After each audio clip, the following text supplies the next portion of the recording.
Today's Life Nugget really hits very close to home because I believe most of us, sometimes, somewhere in our lives, had the experience of being treated like a doormat.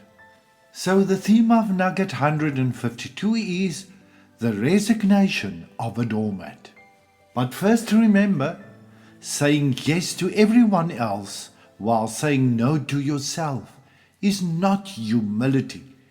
It's slow self-erasure.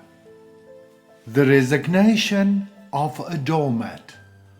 One morning I woke up with footprints on my heart.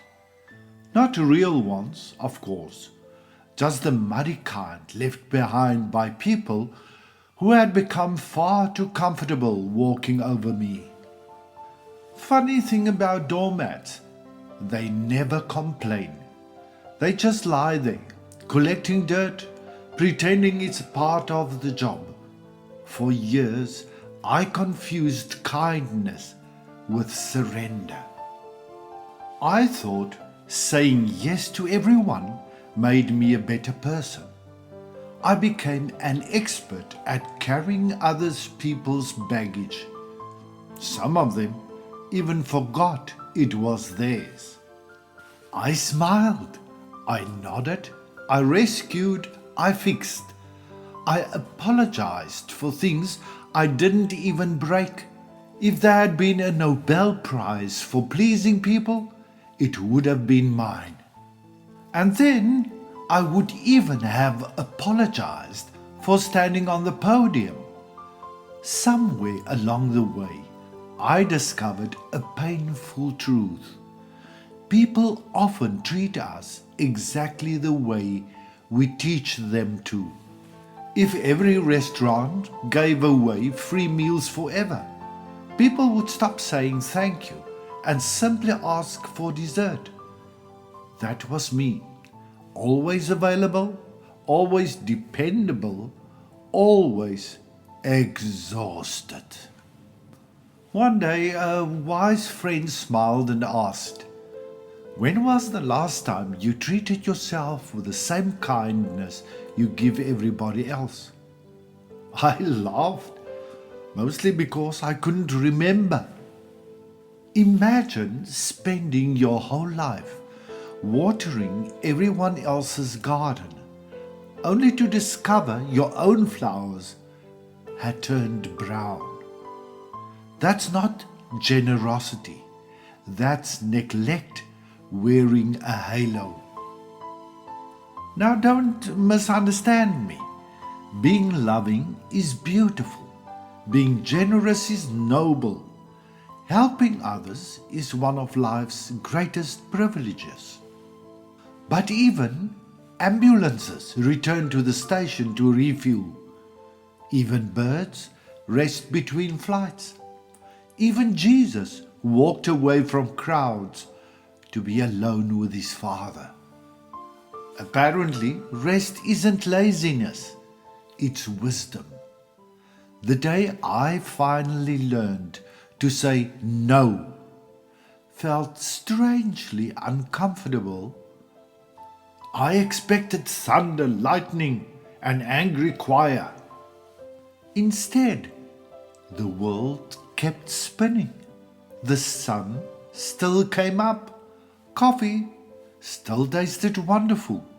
Life continued, despite my shocking decision not to solve everyone's problems. Who knew? Here's another surprise. The people who truly loved me didn't become angry. They respected my boundaries. The ones who complained the loudest were usually the ones benefiting most from my lack of them. That was a lesson worth framing. Honoring yourself doesn't mean you think you're better than others. It simply means you finally understand that your soul isn't public property. You don't have to attend every argument you're invited to.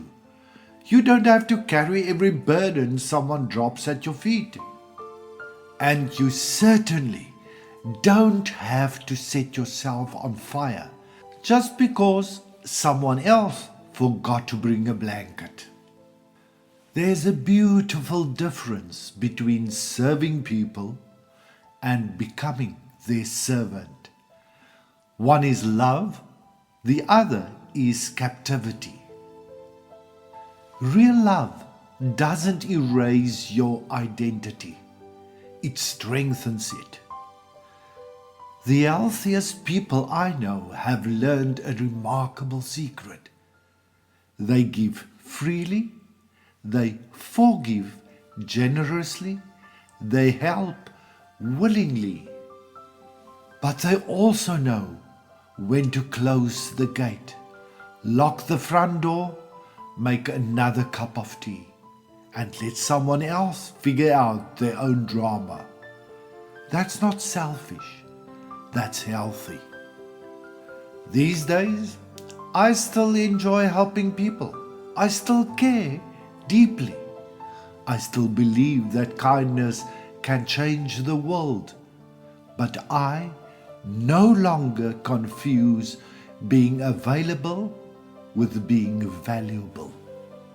My worth doesn't increase every time I rescue someone.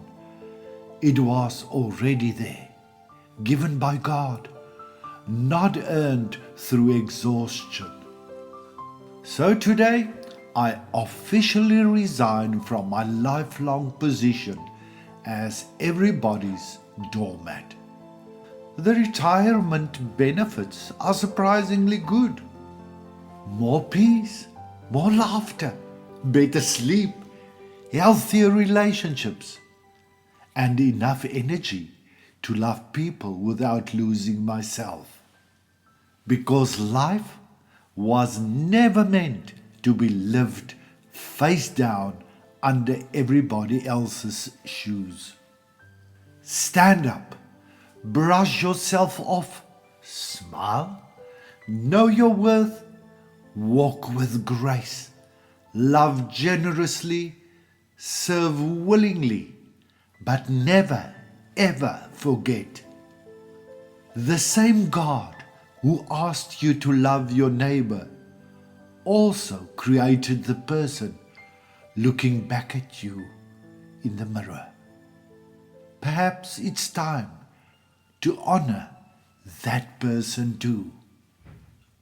After all, a doormat never changes the world, but a person who knows their worth walks in humility and loves from a full heart just might. As I say goodbye, remember, you don't have to harden your heart to have boundaries. You just have to strengthen your voice.